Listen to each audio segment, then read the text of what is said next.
شكرا يا ربي شكرا.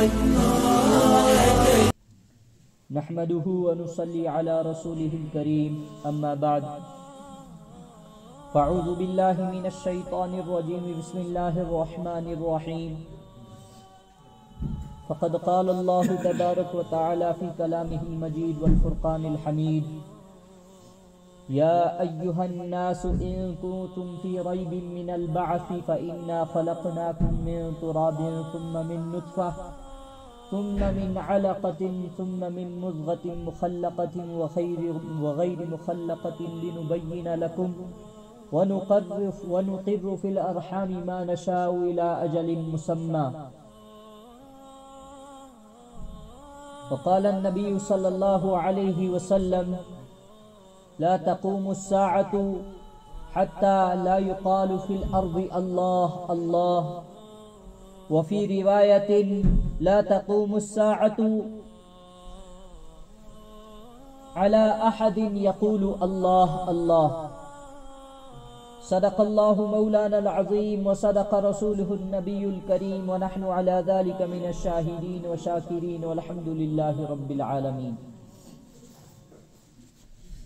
محترم و مکرم سامعین کرام، عزت میں آپ بزرگوں، بھائی اور دوستوں، السلام علیکم ورحمۃ اللہ وبرکاتہ۔ اللہ تعالیٰ کا بے انتہا کرم احسان ہوا کہ اللہ تعالیٰ نے ہمیں اس پرفتن دور کے اندر اپنے پاک گھر میں حاضری کا موقع عنایت فرمایا۔ سب سے بڑا انعام جو اللہ تعالیٰ کا ہم پر ہوا وہ یہ کہ اللہ تعالیٰ نے ہمیں ایمان والے گھروں میں ایمان کے ساتھ پیدا کیا۔ سامعین، اللہ تعالیٰ کلام پاک میں بارہا مقامات پر انسان کو اس کی ابدی زندگی یعنی آخرت اور اس کی فانی زندگی یعنی دنیا کی زندگی کے متعلق آگاہی فرماتے رہتے۔ بارہا مقامات پر آگاہ کیا انسان کو کہ اے انسان، تو سنبھل جا، تو سدھر جا، کیونکہ ایک نہ ایک دن تو نے میری طرف لوٹ کر آنا ہے۔ اللہ تعالیٰ کلام پاک میں فرماتے ہیں: یا ایھا الناس ان کنتم فی ریب من البعث، اے لوگو، کیا تم مرنے کے بعد دوبارہ جی اٹھنے کے متعلق انکار کرتے ہو کہ ایسا کبھی نہیں ہوگا؟ پھر خود ہی اللہ تعالیٰ نے فرمایا: کیا تم نہیں جانتے میں نے تم کو مٹی سے پیدا کیا، ثم من نطفہ، پھر تم کو نطفے سے پیدا کیا۔ یعنی یہاں پہلے مٹی سے پیدا کرنے سے مراد ہے کہ آدم علی نبینا وعلیہ الصلاۃ والسلام کو اللہ تبارک و تعالی نے مٹی سے پیدا کیا، اور پھر جب آدم علیہ الصلاۃ والسلام کو بنا دیا، اور آدم علیہ الصلاۃ والسلام کو بنانے کے بعد اللہ تبارک و تعالی نے وہ جو انسانوں کی نسل کی آباد کاری کا وہ جو نظام بنایا، وہ کیا بنایا کہ ایک جن سے مذکر جن سے مؤنث کے ساتھ جو ہے اختلاط میں آتا ہے، پھر اس کے بعد کیا ہوتا ہے کہ وہ ان سے بچہ پیدا ہوتا ہے۔ اور یہ اس نظام کو کس چیز کے ذریعے سے آگے چلایا جاتا ہے؟ تو اللہ تعالیٰ فرماتے ہیں کہ میں نے تم کو ایک نطفے سے پیدا کیا، ایک وہ قطرہ جو جن سے مذکر کے ذریعے سے جن سے مؤنث کے پیٹ میں پہنچتا ہے، اس سے میں نے تمہیں پیدا کیا۔ یہ کون سی ٹیکنالوجی ہے جس سے میں تم کو پیدا کر رہا ہوں؟ یہ کون سا طریقہ ہے؟ انسان آج تک حیران ہے۔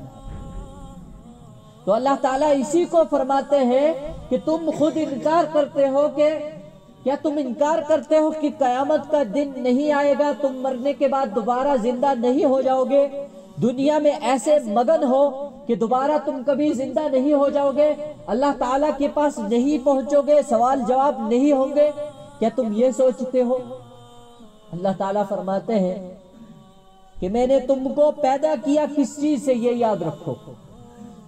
پھر نطفے کے بعد ثم من مضغہ ثم من علقہ، کہ پھر میں نے اس خون کے قطرے کو جسم کے لوتھڑے، خون کے لوتھڑے میں تبدیل کر دیا۔ پھر کیا ہوا؟ ثم من مضغہ، کہ وہی خون کا لوتھڑا بوٹی بن گیا،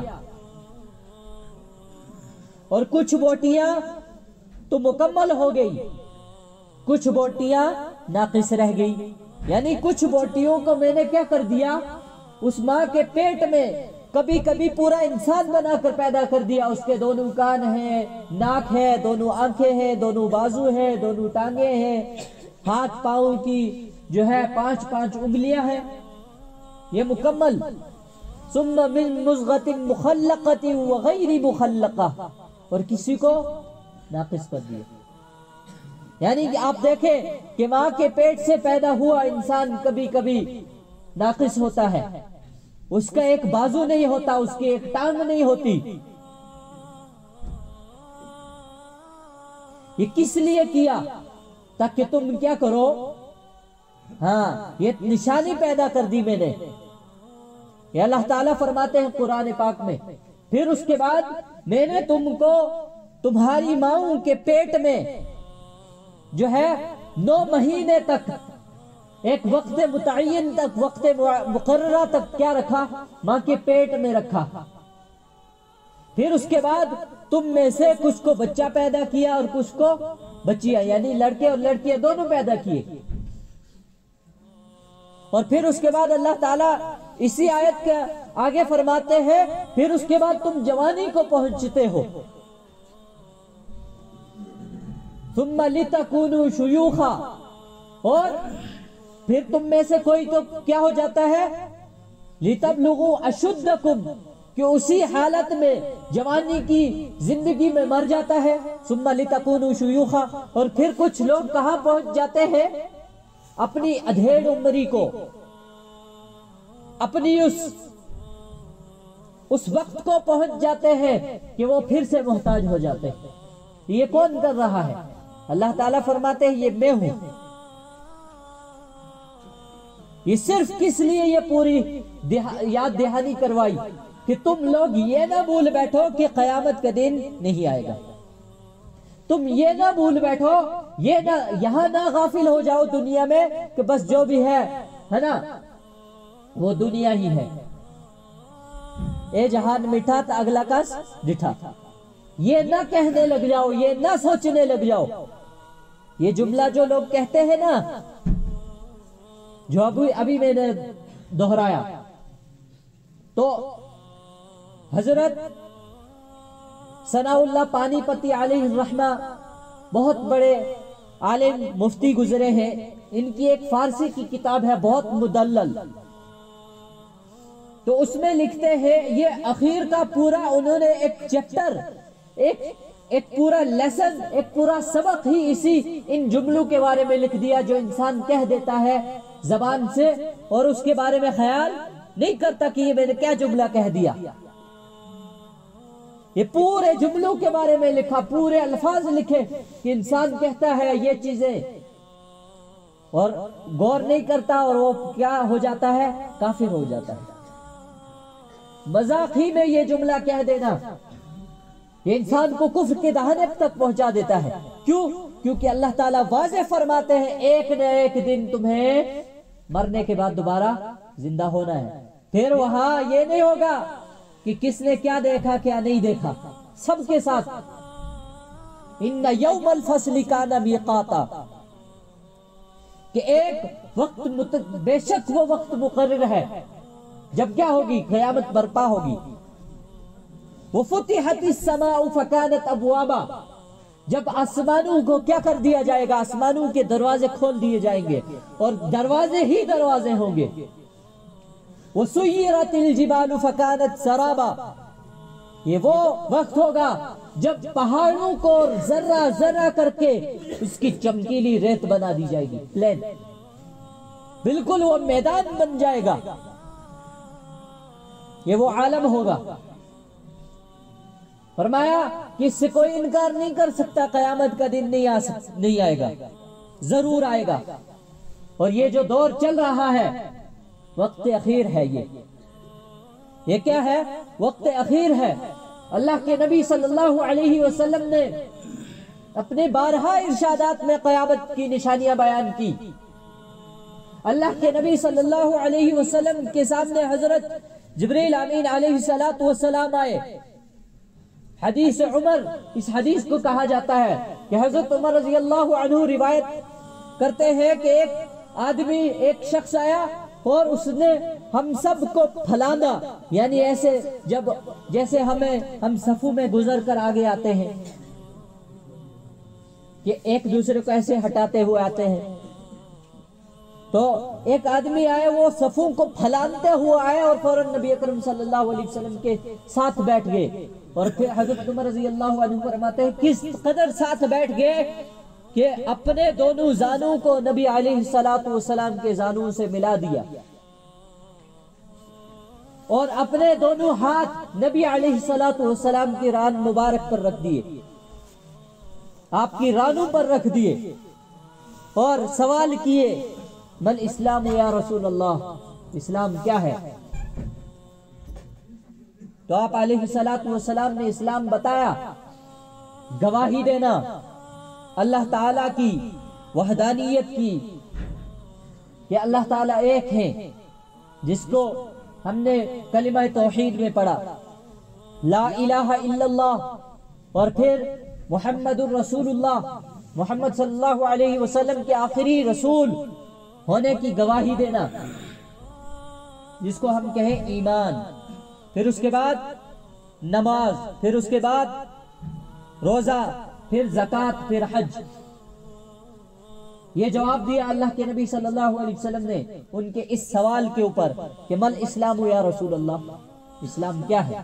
آپ علیہ السلام نے یہ فرمایا اسلام ان 5 چیزوں کا نام ہے۔ پھر فرمایا مل ایمان یا رسول اللہ، کہ ایمان کیا ہے؟ تو آپ علیہ السلام نے ایمان مفصل کہ وہ تمام جملے جو ہیں وہ دہرائے کہ ایمان کیا ہے؟ کہ ایمان ہے اللہ تعالیٰ پر ایمان لانا، اللہ تعالیٰ کی کس پر؟ کتابوں پر، رسولوں پر، ملائکہ پر، جی مرنے کے بعد دوبارہ زندہ ہونے پر، اچھی بری تقدیر پر ایمان لانا، نہ صرف بلکہ یہ چیز پر ایمان لانا کہ اچھی بری تقدیر جو ہے یہ صرف اللہ تعالیٰ کی طرف سے آتی ہے۔ ہم نے اچھی بری تقدیر پر تو ایمان لایا ہے کہ اچھی بری کبھی حالات اوپر آتے ہیں، کبھی جو ہے نیچے جاتے ہیں، کبھی انسان بہت زیادہ فراخی میں ہوتا ہے، کبھی بہت زیادہ رزق حلال میں ہوتا ہے، اور کبھی بہت زیادہ تنگ دستی میں ہوتا ہے، مگر اس چیز کے اوپر ایمان لانا کہ یہ جو اچھی بری تقدیر ہے یہ کس کی طرف سے ہے؟ اللہ کی طرف سے۔ وَتُعِزُّ مَن تَشَاءُ وَتُذِلُّ مَن تَشَاءُ، عزت بھی کس کے چاہنے سے آتی ہے، ملتی ہے؟ اللہ تعالیٰ کے چاہنے سے، اور ذلت بھی اللہ تعالیٰ کی چاہنے سے۔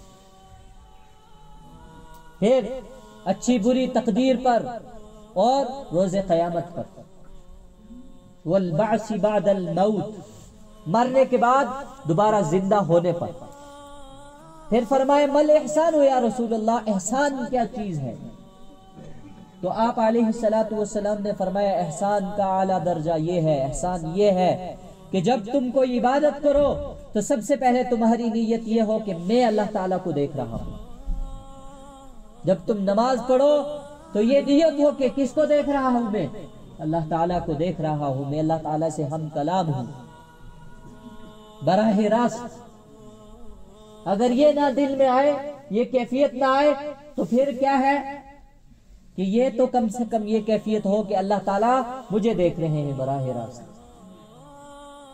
پھر فرمایا حضرت جبریل علیہ السلام نے کہ قیامت کب آئے گی؟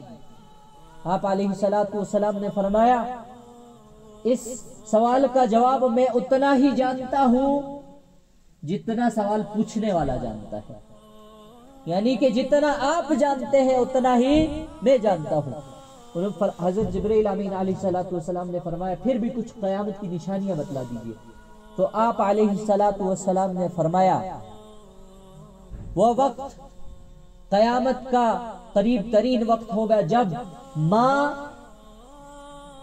کس کو جنے گی، نوکرانی کس کو جنے گی؟ اپنی ملکہ کو، اپنی ملکہ کو۔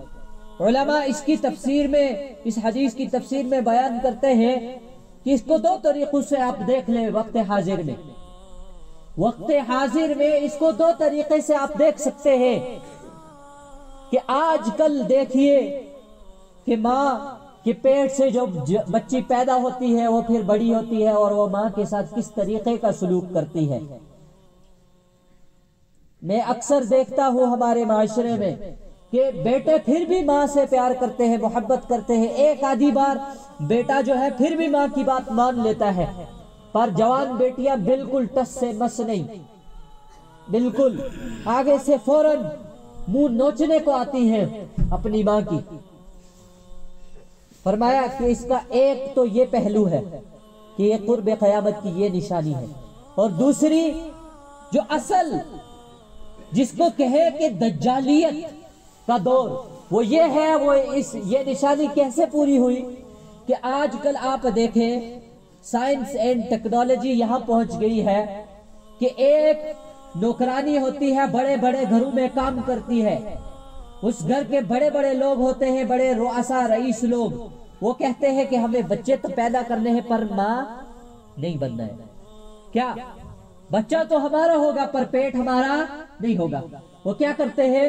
اس نوکرانی کو ہائر کر لیتے، اس کو بتاتے ہیں کہ ہم اتنا پیسہ دیں گے، بس آپ نے کرنا کیا ہے، آپ نے بچہ پالنا ہے 9 مہینے اپنے پیٹ میں۔ بہت سارے کیسز یہ آج بہت عام ہے، ہمارے عام نہیں ہے پر عام بہت ہے، بڑے بڑے لوگ یہی کر رہے ہیں کہ اس نوکرانی کو کرائے پر 9 مہینے کے لیے رکھ لیا، پھر ایک منظم طریقے کے تحت اس کے پیٹ میں وہ نطفہ پہنچایا اور اس کے پیٹ میں وہ بچہ پالا، اور پھر اس بچے کو پالنے کے بعد جب بچہ پیدا ہوا اس نوکرانی کو پھر سے اپنے کام پر لگا دیا۔ کیا لگتا ہے کہ وہ اس کو بتائیں گے کہ جس نوکرانی سے تم پیدا ہوئے ہو یہ تمہاری ماں ہے؟ نہیں۔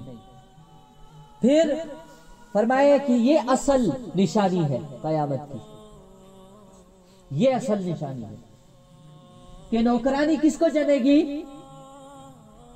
اپنی ملکہ کو۔